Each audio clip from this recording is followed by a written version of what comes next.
इतनी रात को कौन आ गया? Hello sir. हेलो, कहिए क्या बात?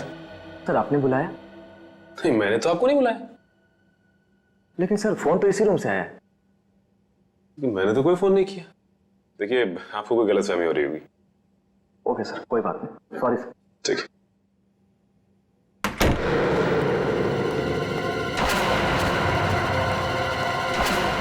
कमाल है, मैंने तो कोई फोन किया ही नहीं, तो फिर फोन कहां से है?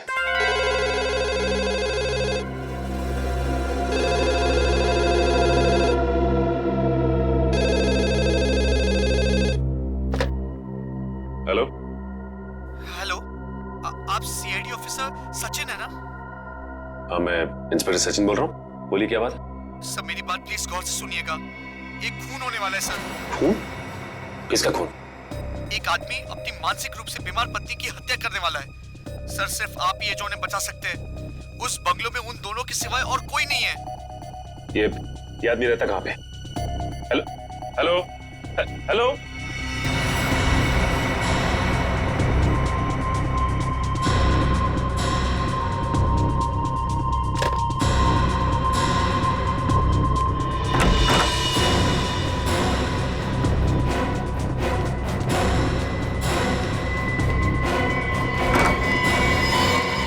तुम क्या?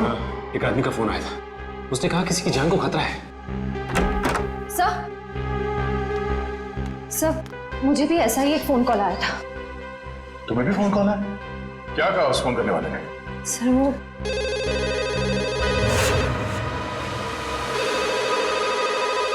इतनी रात को कौन फोन कर रहा है?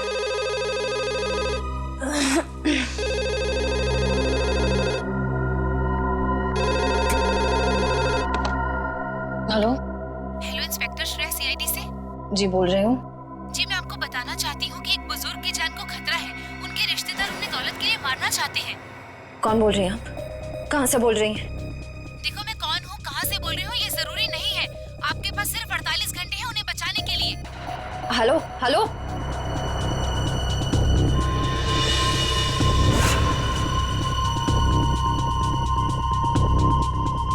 बुजुर्ग आदमी? सर, मुझे जिस आदमी ने फोन किया उसने ये बताया कि एक मानसिक रूप से बीमार पत्नी को उसका पति मारना चाहता है। और फोन पे जिस आदमी से मेरी बात हुई उसने ये नहीं बताया कि कौन मरने वाला है। हाँ, वो तो हो गया, आज सेमिनार ठीक ठाक गिरा। ठीक है, गुड नाइट। ओके।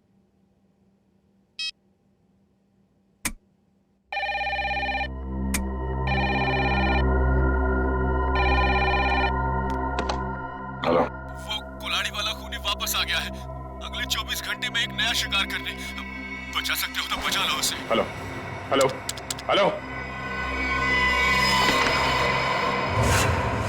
एक बुजुर्ग, एक पत्नी और एक कुल्हाड़ी वाला खूनी। अब ये क्या चक्कर है?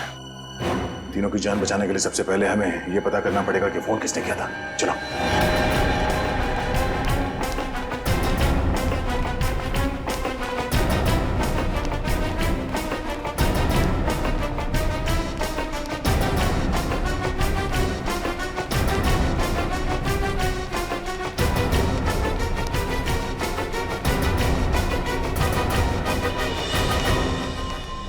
रिसेप्शन तो खाली है, कोई नहीं यहाँ पे।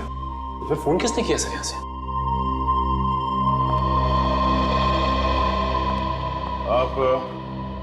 आप यहाँ के रिसेप्शनिस्ट हैं? हाँ जी, कोई प्रॉब्लम? हमारे कमरों में जो कॉल्स अभी अभी आपने ट्रांसफर किए थे वो किसने किए थे? मैंने? नहीं तो। और बिना गेस्ट की परमिशन के हम कोई फोन कॉल ट्रांसफर नहीं करते सर। अगर आपने फोन कॉल ट्रांसफर नहीं किया तो हम तीनों के कमरे में फोन कॉल कहाँ से आया? सर ट्रस्ट मी, मैं इस बारे में कुछ भी नहीं जानती हूँ। प्लीज मेरा यकीन करिए। वैसे कितनी देर पहले आपको ये कॉल्स आए थे? ये तकरीबन 5 मिनट पहले के। पर 5 मिनट पहले मैं रिसेप्शन पे नहीं थी सर। मैं कुछ काम से बाहर गई थी। ओह, शायद इसी बात का फायदा उठा के किसी ने यहाँ से कॉल ट्रांसफर किया है। रूबी, क्या बात है? कोई प्रॉब्लम है क्या? सर इन लोगों का कहना है कि इनके कमरे में कुछ फोन कॉल्स आए हैं। और पर सर मैंने फोन कॉल ट्रांसफर नहीं किया। देखो, गेस्ट इज ऑलवेज राइट। मेहमानों के साथ इस तरह से बहस नहीं किया करते। अगर ये लोग कह रहे हैं फोन कॉल्स आए हैं तो डेफिनेटली आए होंगे। अच्छा, रिसेप्शन के अलावा किसी और जगह से हमारे कमरों में कॉल ट्रांसफर किया जा सकता है? नहीं सर। ओह, इसका मतलब है कॉल ट्रांसफर यहाँ रिसेप्शन से ही किया गया है। मगर सर, हाँ सर, जाने से पहले मैंने चंदर को यहाँ रुकने के लिए कहा था। ये चंदर कौन है? हमारे स्टाफ का मेंबर है सर। और ये चंद्र इस वक्त कहाँ है? हाँ है।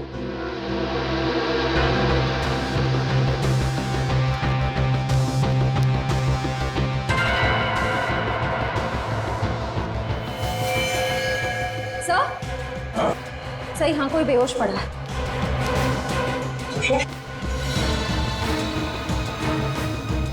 मैम प्लीज जरा पानी लेके आइए। या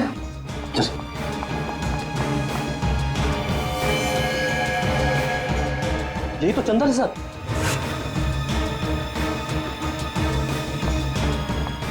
ये लीजिए। सर,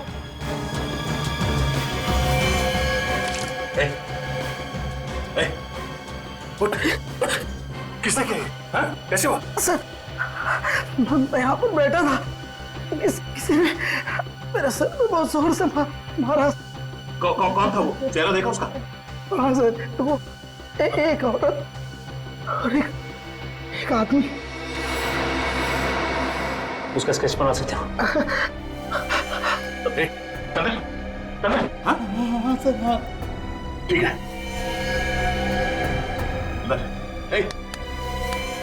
मैनेजर साहब, एम्बुलेंस को फोन करो, हॉस्पिटल ले जाना पड़ेगा इसे, जल्दी। सर, जरूर वो लोग हम पर नजर रखे हुए थे। उन्हें ये पता था कि हम कौन सी होटल में ठहरे, कौन से रूम्स में ठहरे। ना सर, अगर इन हादसों के बारे में उन्हें हमें बताना ही था तो सुबह जब हम सेमिनार में आए थे तो भी बता सकते थे। इतनी रात को फोन करके बताने का क्या मतलब? ये सब एक इत्तेफाक नहीं है, सोचा समझा गया प्लान है ये। पहले हमारा यहाँ किक्कर जैसी जगह पे सेमिनार के लिए आना, उसके बाद हमारे कमरों में फोन कॉल्स। पहले में ये पता करना होगा कि वो 3 लोग कौन हैं जिन पे हमला होने वाला है। हाँ अभिजीत, छोटा सा शहर है ये किक्कर, मगर पता तो करना पड़ेगा ना कि कौन है वो बीमार औरत जिसका पति उसे मारना चाहता है, और वो बुजुर्ग जिसके पोते पोतियां उसकी जान लेना चाहते हैं। नहीं नहीं नहीं, तुम्हारे आने की जरूरत नहीं है। और श्रेया गई है पता करने के लिए, आ रही होगी। अच्छा अभिजीत, सिर्फ ये पता करना कि हमारे क्रिमिनल डेटाबेस में ऐसे कौन अपराधी है जो कुल्हाड़ियों से खून करते हैं और जो हाल ही में जेल से छूटा हो। Okay okay, thanks thanks. Sir, हाँ सर, पूरे किक्कर शहर में 6 औरतें जो दिमागी तौर से बीमार हैं। उनमें से 4 औरतों का ट्रीटमेंट हॉस्पिटल में चल रहा है और 2 औरतें हैं जो घर पर रहती हैं। उन 2 औरतों में से एक औरत है जो शादीशुदा है, मल्लिका। मल्लिका। और वो बुजुर्ग? सर, ये है वो बुजुर्ग की फोटो। इनका नाम केतन है, किक्कर शहर के सबसे बड़े रईस हैं। अगर इन्हें कुछ हो जाए तो इनकी पूरी जायदाद उनके पोते पोतियों को जाएगी। मल्लिका और केतन, इनके घर चल के देखना पड़ेगा। सर, क्यों ना मल्लिका के पति और केतन के रिश्तेदारों को हम गिरफ्तार कर लें? नहीं श्रेया, जुर्म करने का सोचना गुनाह नहीं है, जुर्म करना गुनाह है। इन लोगों को बिल्कुल भनक नहीं लगनी चाहिए कि हमें सब पता चल गया है। रंगे हाथों पकड़ना इन सबको। सर, हाँ ये रहे उन 2 लोगों के स्केच जिन्होंने चंदर पर हमला किया और उसे बेहोश किया। ये दोनों तो? हाँ सर, ये दोनों वही हैं जो हमें सेमिनार में मिले थे।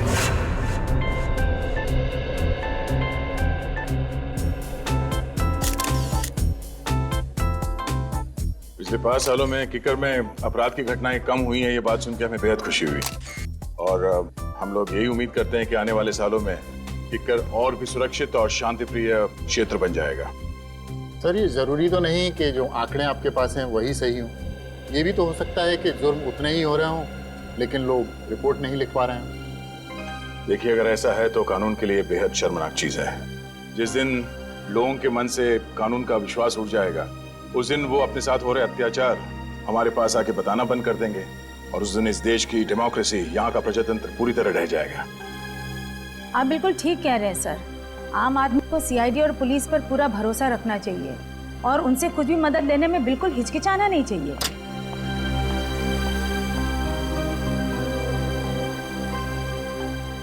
चलिए सर, खाना खा लेते हैं। हमारा अगला सेशन 3 बजे तक शुरू हो जाएगा। तो आप सबसे निवेदन है कि प्लीज ठीक समय पर आ जाइए। चलिए sir. Sir please CID team की एक साथ फोटो। श्योर।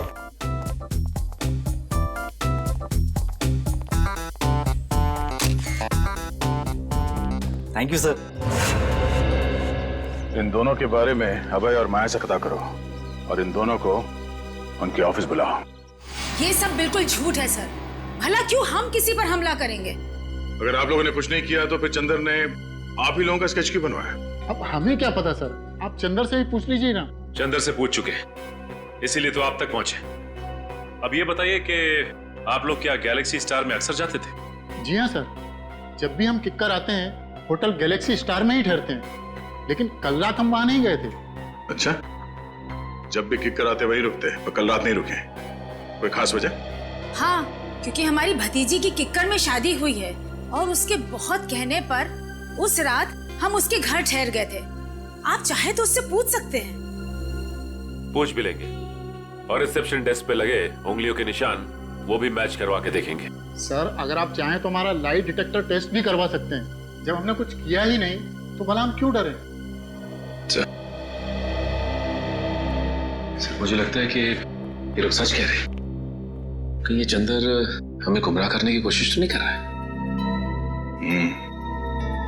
चंदर ने हमसे कहा कि किसी ने उसके सर पे पीछे से हमला किया था, तो फिर उसने उसका चेहरा कैसे देखा, स्केच कैसे बनवाया?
चंदर को पता था कि साक्षी और केतन अक्सर इस होटल में आते थे, इसलिए हमें भटकाने के लिए उन्हीं का स्केच बनवाया। अरे ये चंदर कहां गया? इसी रूम में रखा था उसे सर। जरा आसपास देखना।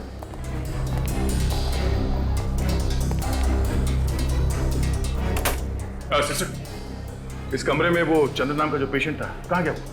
सर वो तो अपने कमरे में ही था, किसी ने बाहर निकलते हो तो देखा नहीं उसे। सर, हाँ सचिन। सर ये खिड़की तो बंद है, यहां से तो भागा नहीं, लेकिन ये कपड़े छोड़ गया। इसका मतलब है मरीज के कपड़े फेंक के भेज बदल के भागा वो यहां से। ये चंदर कोई पुराना पापी लगता है। जेलर साहब, आपकी नॉलेज में ऐसे जितने भी मुजरिम हैं जिन्होंने कभी ना कभी कुल्हाड़ी को अपना हथियार बनाया हो, जी हाँ, सबकी डिटेल्स चाहिए मुझे। Thank you very much. कुछ पता चला? हाँ सर, किक्कर इलाके के ऐसे 3 लोगों के क्रिमिनल रिकॉर्ड्स मिले जिन्होंने कभी ना कभी कुल्हाड़ी से कोई जुर्म किया हो। कौन कौन है वो? सर एक का नाम है कमला, 35 साल की औरत है। इसके सास ससुर इसे दहेज के लिए परेशान करते थे। एक दिन तंग आकर इसने उन पर कुल्हाड़ी से वार कर दिया। कौन सी जेल में? सर बिंजलपुर जेल में थी। पिछले हफ्ते वहां आग लगी और 6 कैदी फरार हो गए, उनमें से एक ये भी थे। और बाकी दोनों? सर एक का नाम है नरुआ और एक का नाम है जग्गा। नरुआ ने अपने मकान मालिक पर हमला किया था और जग्गा ने अपने सौतेले पिता पर। नरुआ के खिलाफ कोई सबूत नहीं थे तो अदालत ने उसे छोड़ दिया और जग्गा को मानसिक मरीज बताकर असाइलम भेज दिया गया। नरुआ, जग्गा और कमला रेडी? अपने खबरियों को बता दो, किक्कर इलाके में इन तीनों में से कोई भी दिखाई दे फौरन इन्फॉर्म करें हमें। Yes sir. हेलो, आ गया? Oh no, Chander. ठीक है दया, उसके बारे में सारी इंफॉर्मेशन निकालते हैं हम लोग। भूपेन, भूपेन, काम के वक्त पता नहीं कहाँ चल जाता है, फिर से सो गया। अरे वो पेन कहाँ है? जी मैम साहब। सो गया था क्या? हाँ? नहीं मैम साहब, मैं तो बाहर घास काट रहा था। घास के साथ साथ तूने केबल की तार भी काट दी क्या? सारे के सारे चैनल गायब हो गए थे, कुछ भी नहीं आ रहा है। मैम साहब अभी सेटअप बॉक्स वाले को फोन करके बुलाता हूँ और दूसरे दिन इसका डब्बा जवाब दे जाता है। हाँ जल्दी कर, पहले देख। नमस्ते। नमस्ते। नमस्ते मैम साहब। अब कीर्ति प्रसाद नाम है हमारा। बहुत प्यार से लोग किट्टू कहते हैं। केबल बनाने आया हूँ, केबल मैकेनिक हूँ। आपको कैसे पता चला कि केबल में समस्या है? हमने तो कोई शिकायत भी नहीं की अभी तक। अरे वो मैम साहब ऐसा है कि ये मोहल्ला में सबका ही प्रॉब्लम है, तो हम सोचा कि आपके यहाँ भी पूछ लूं। हाँ भैया, हमारा भी केबल ठीक कर दो, मेरा सीरियल निकला जा रहा है। बस मैम साहब 2 मिनट, सब ठीक कर देंगे। हाँ जल्दी करो। ये कैसे हो सकता है? केतन अंकल ने पिछले 10 साल से हाउस टैक्स नहीं भरा। अंकल ऐसी गैर जिम्मेदाराना हरकत कर कैसे सकते हैं? लगता है उनकी खबर बहुत अच्छी तरह से लेनी पड़ेगी। उनकी खबर आप बाद में लीजिएगा, पहले तो टैक्स डिपार्टमेंट आपकी खबर लेगा। हाँ? देखिए, आप जानते नहीं हैं मेरे बॉस कितने गुस्से वाले हैं। आपके बॉस? हाँ, मेरे बॉस मिस्टर दयानंद। लेकिन वो हमारी खबर क्यों लेंगे? ये घर तो केतन अंकल का है ना, और सारी प्रॉपर्टी के मालिक वो है। तो बुलाइए उन्हें, कहाँ है वो? जल्दी करो किट्टू, 7 जन्मों के 7 फेरों के 7 रिश्ते मेरा फेवरेट सीरियल है, मिस नहीं होना चाहिए। अरे मैम साहब, वो आपका फेवरेट सीरियल है। हमारा भी फेवरेट सीरियल है। पिछला महीना जो गंगवा मरी थी ना, हमारी आंख से ऐसा आंसू गिरा मैम साहब। ये शोर कैसे है? हाँ?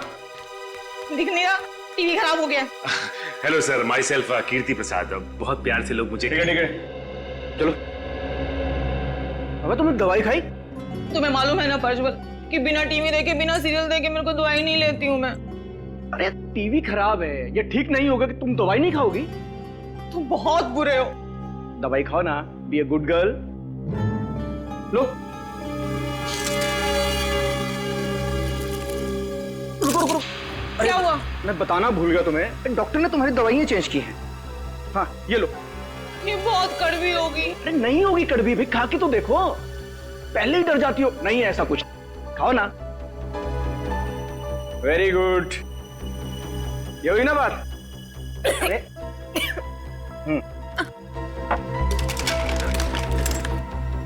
साहब क्या है कि आपका सेटअप बॉक्स में बारिश का वाटर घुस गया है, तो हम शाम को आगे आता हूँ। नहीं, शाम को नहीं। तुम एक काम करो, तुम परसों आओ। तुम्हारा दिमाग खराब हो गया है प्रज्वल। हाँ, 3 दिन तक मैं बिना टीवी के कैसे रहूंगी? और किट्टू, हमारी छत तो टपकती ही नहीं है, तो सेटअप बॉक्स में पानी कहाँ से घुस गया? तो क्या है कि मैम साहब कोनो गीला हाथ लगाया होगा सेटअप बॉक्स पे। ये इस बिपिन ने लगाया होगा। गुस्सा मत करो ना, सब ठीक हो जाए। सुनो सही, कैसे रहूंगे? तो क्या है मैम साहब के हमारे पास वो सुखाने के लिए पंप नहीं है, तो हम लेके आते हैं। हाँ भैया। अच्छा मैम साहब। क्या गिरा तूने? तोड़ा तो नहीं कुछ? अरे नहीं साहब, कुछ नहीं। जाओ यहाँ से। हाँ हम आते हैं सर। क्यों गुस्सा कर रही हो तुम?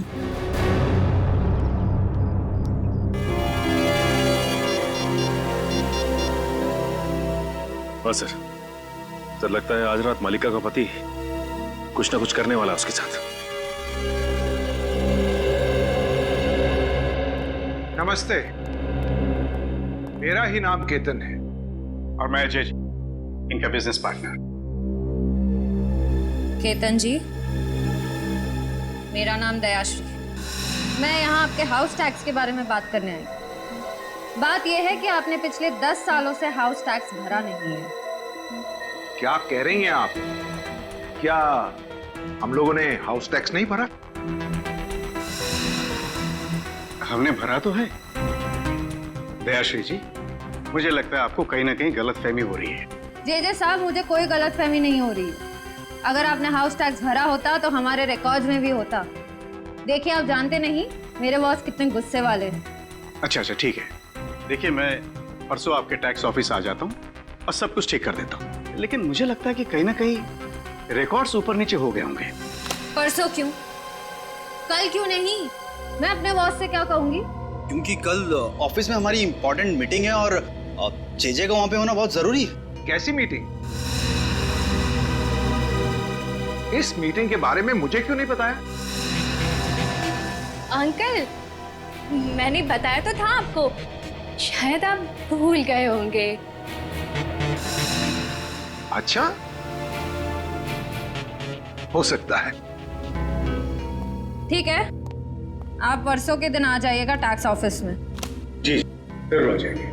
वरना मुझे दोबारा आना पड़ेगा। नहीं नहीं, ऐसी कोई नौबत नहीं आएगी।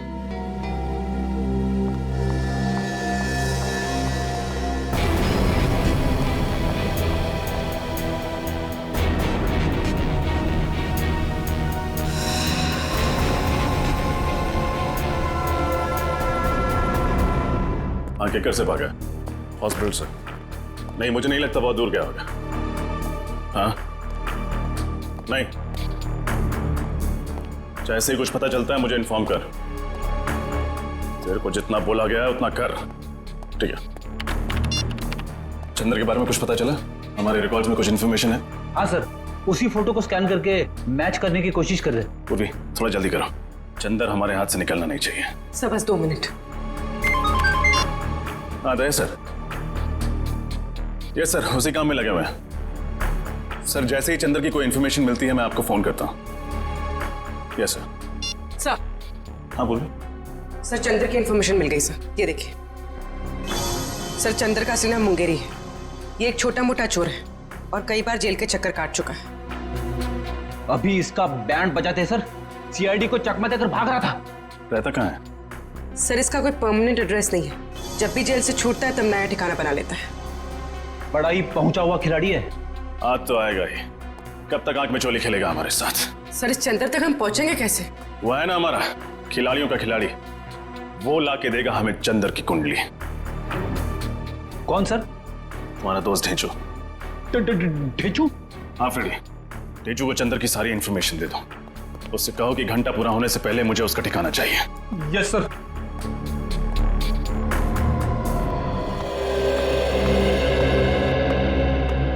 नमस्ते। जरा ये फोटोज देखना। इन तीनों में से कोई ठहरा हुआ था आपके होटल में पिछले कुछ दिनों में?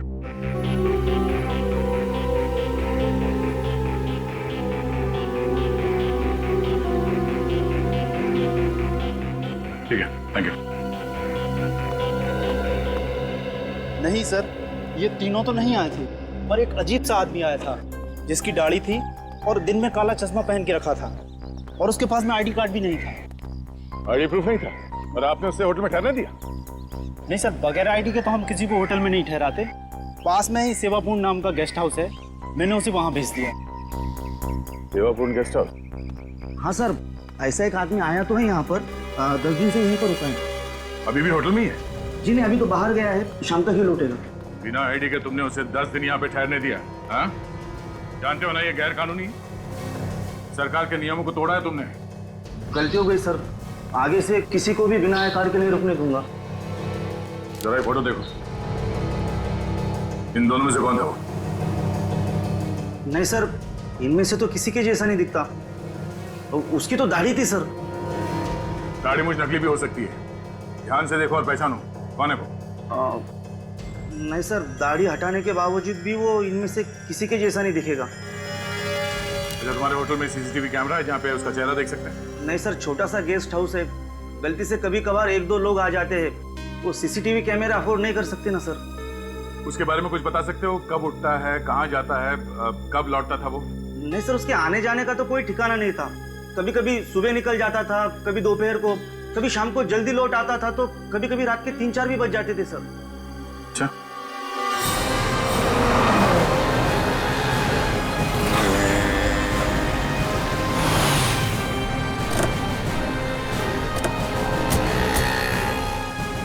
आपको पूरा यकीन है ये चंद्र उर्फ मुंगेरी हमें इसी इलाके में मिलेगा? ढेंचू ने तुम यही बताया था और उसकी खबरें अक्सर सही होती। और वैसे भी चंद्र अपना कर वाला काम निपटा चुका है। ये बात तो तय है कि हॉस्पिटल से भागकर वहां नहीं जाएगा। सर ये भी तो हो सकता है कि हॉस्पिटल से निकलने के बाद चंद्र किसी और शहर चला गया।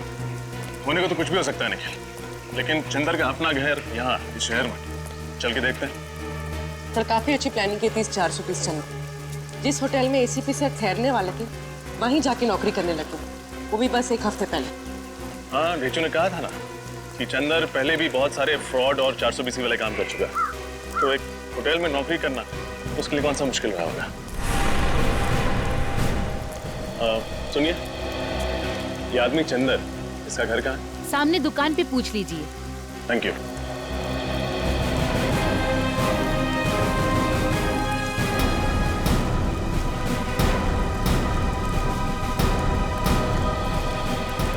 भाई साहब, ये चंदर का घर कहाँ है? जी नहीं मालूम। मुंगेरी? आप मुंगेरी ढूंढ रहे हैं? हाँ, मुंगेरी उर्फ चंदर।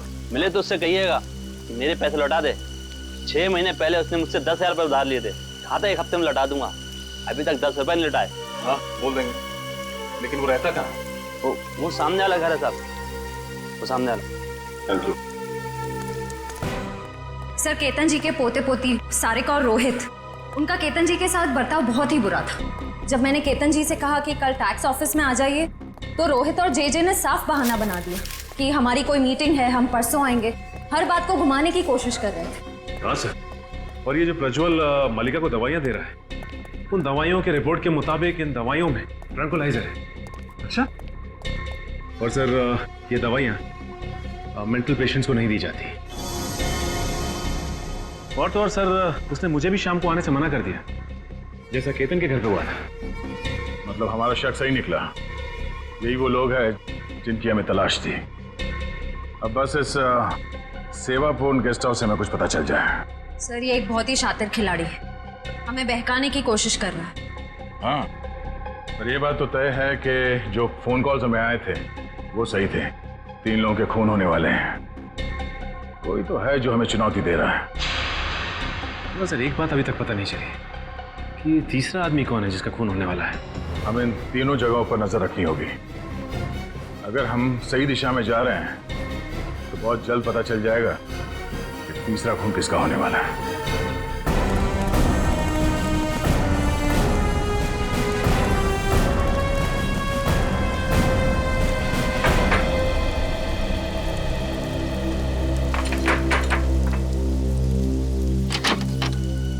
जी कहिए। मुंगेरी से मिलना। आप लोग? सीआईडी। निखिल पूर्वी, देखो कहाँ।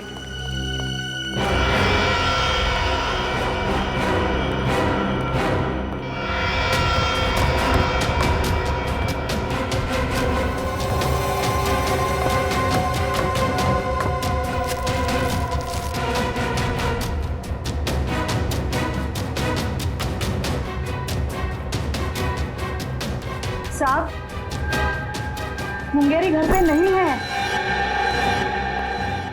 आप उसे बचाने की कोशिश मत कीजिए। ये जूते, ये बैग उसी के हैं ना? हाँ, आज सुबह ही लौटा है वो किक्कर से। एक बहुत ही बुरी माँ रही हूँ मैं। जरूर मेरी परवरिश में ही कोई कमी रह गई हो, इसलिए मुंगेरी ने अच्छाई का नहीं बुराई का रास्ता चुना। सर, मुंगेरी घर पर देखिए, कोई माँ बुरी नहीं होती। आई एम श्योर आपने उसे अच्छे संस्कार ही दिए होंगे। ये उसकी बदकिस्मती है कि जुर्म की दुनिया की चकाचौंध के सामने उसने अपना ज़मीर बेच दिया। इसीलिए आज तक मैंने कभी उसे बचाने की कोशिश नहीं की। 2 साल से तो वो जेल में ही था। अभी 2 हफ्ते पहले अचानक किसी ने उसकी जमानत करा दी। उसकी जमानत करा दी? किसने? ये तो खुद मुंगेरी भी नहीं जानता। उसे नोटों से भरा एक लिफाफा मिला और साथ में एक चिट्ठी जिसमें लिखा था कि उसे किक्कर जाके कुछ तो काम निपटाना है। ओह, तो इस प्लान का मास्टरमाइंड कोई और ही है। उसे मुंगेरी की जरूरत है सीआईडी को गुमराह करने के लिए, और उसी ने उसकी जमानत करवाई। मुंगेरी इस वक्त कहाँ मिले? अभी तो वो बापू बाजार गया है। कह रहा था कि उसे किसी से पैसे लेने हैं। जरूर उस मुजरिम से ही पैसे लेने होंगे जिसने ये पूरा प्लान बनाया। बापू बाजार।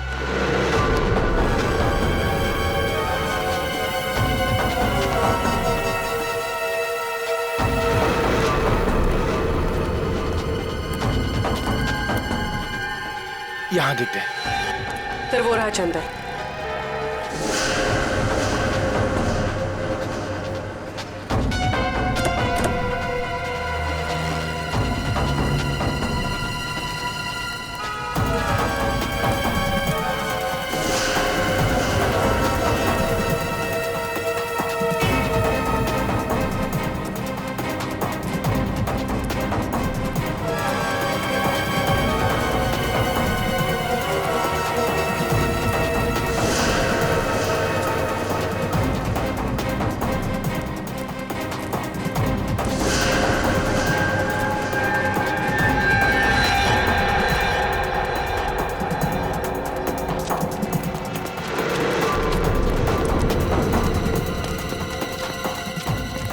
किधर गया यार? देख है वो देख। अच्छा इधर से चल चल चल चल।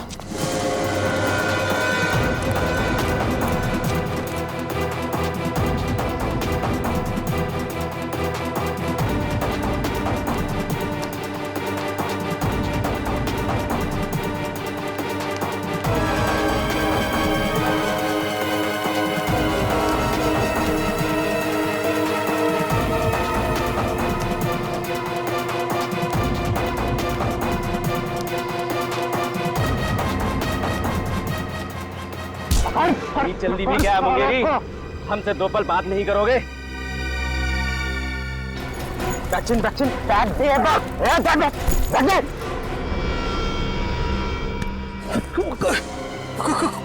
कौन है तुम लोग? हम आपके दिल में रहते हैं, किस्मत की धारा में सब बहते हैं। फोन पे मुझसे ही तो बात कर रहे थे तुम। अच्छा रघु, लेकिन बॉस ने तो कहा था कि हम दोनों नहीं मिलेंगे। अबे बॉस ने तो ये भी कहा था कि सीआईडी से सावधान रहना, समझे? हाँ, लेकिन सीआईडी को मुझ पर शक नहीं हुआ। बेवकूफ, सीआईडी तुम्हारे घर तक पहुंच गई है। तुम्हें जिंदा रखेंगे तो सीआईडी हमारे कान में खतरे की घंटी बजाएगी।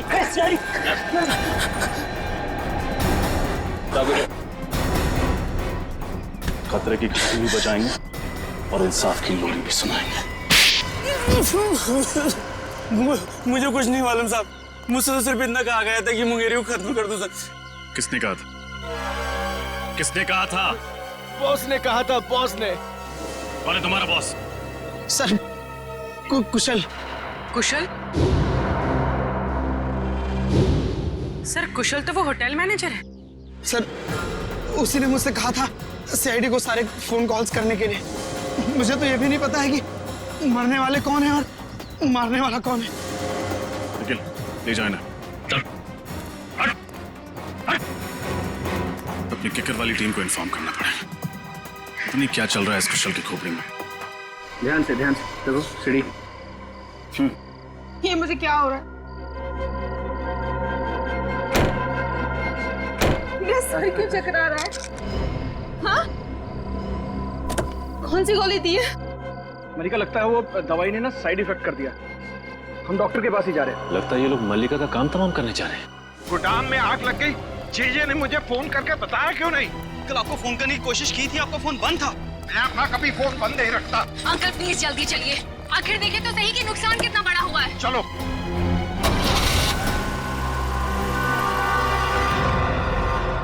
मैं मल्लिका को इस तरह से मौत के मुंह में जाने नहीं दे सकता। कुछ ना कुछ करना होगा उसके लिए।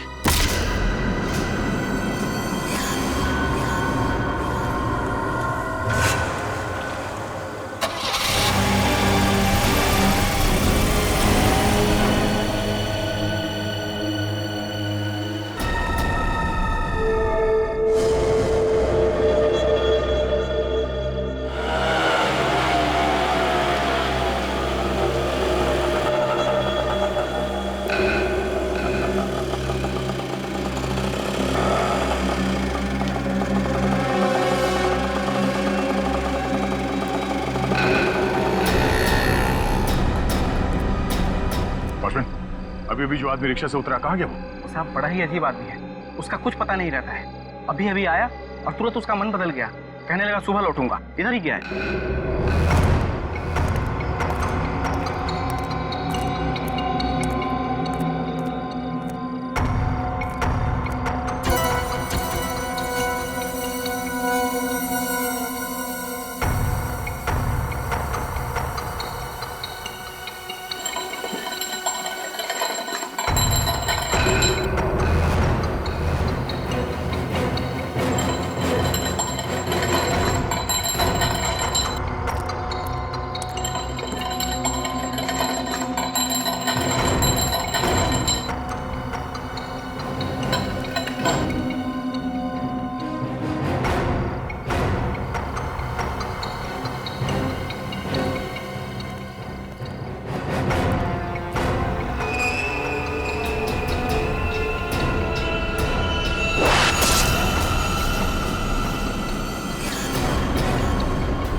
कुछ नहीं होने दूंगा मैं मल्लिका को। कुछ नहीं होगा उसे, कुछ नहीं।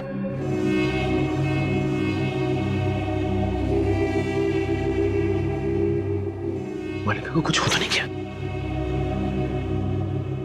कुछ नहीं हो सकता उससे।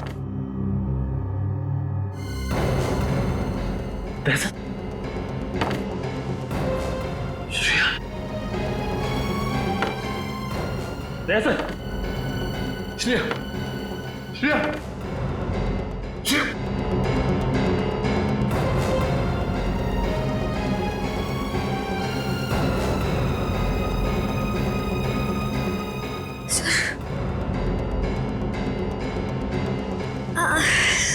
मेरे सर में बहुत दर्द हो रहा है।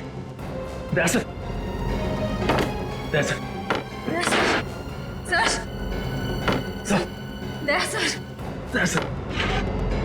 दहशत।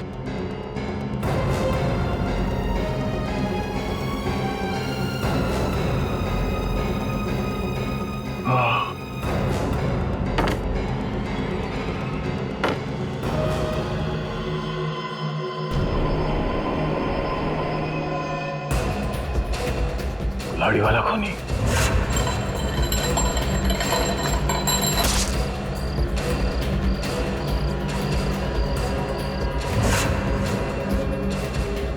ये सब एक साजिश थी हमें बंदी बनाने की। क्या सर, मल्लिका और केतन जी भी इस साजिश में मिले हुए हैं? श्रेया, मुझे नहीं लगता मल्लिका और केतन इतने शातिर नहीं है। हाँ सर, उससे पहले कि वो उन तीनों का खून करे हमें बंदी बना लिया। सर, अगर हमारे यहाँ छूटने से पहले उसने उन लोगों को मार दिया तो? नहीं, ऐसा कुछ नहीं होगा। हम लोग यहाँ से बाहर भी जाएंगे और उन्हें बचाएंगे भी। हमारे हाथ पैर बंधे हुए हैं, दिमाग तो खुला है।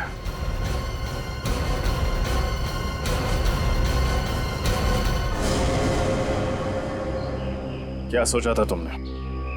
हमारे तीन ऑफिसर्स को गायब कर दोगे और हम मक्खियां मारते रहेंगे? माफ कर दीजिए साहब, मुझे माफ कर दीजिए। मैंने ये सब पैसों के लालच में किया है साहब। किसने दिए पैसे? कौन? वो अभय और माया है साहब। अभय और माया ना?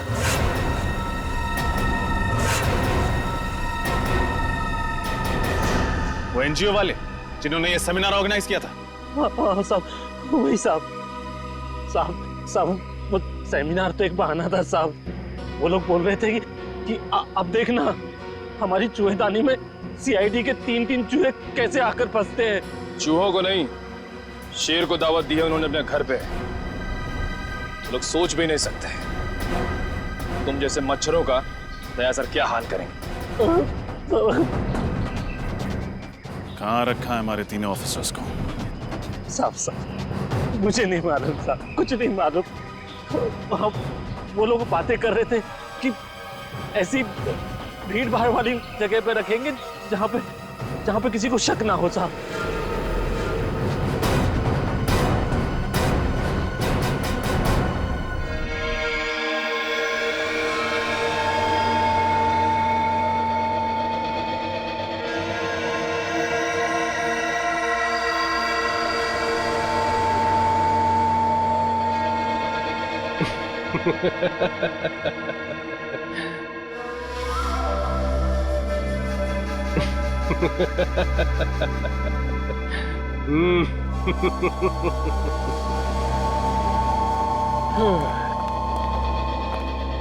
बॉस अंदर आ जाए। अरे अभय माया, आओ आओ। बहुत अच्छा काम किया है तुम दोनों ने, बस एक कमी रह गई। कमी? वो क्या बॉस? अरे उन सीआईडी वालों के पिंजरे में कैमरा नहीं लगाया ना तुम लोगों ने। मैं देखना चाहता था कि सीआईडी वाले कैसे चीखते हैं, चिल्लाते हैं, गुर्राते हैं। वो सीआईडी वालों को तड़पाने का मजा ही कुछ और है।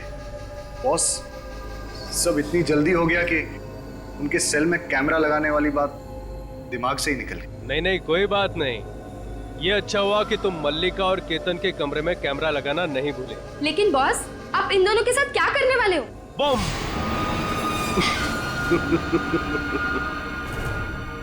मार दूंगा उन्हें। और सीआईडी वालों को भी।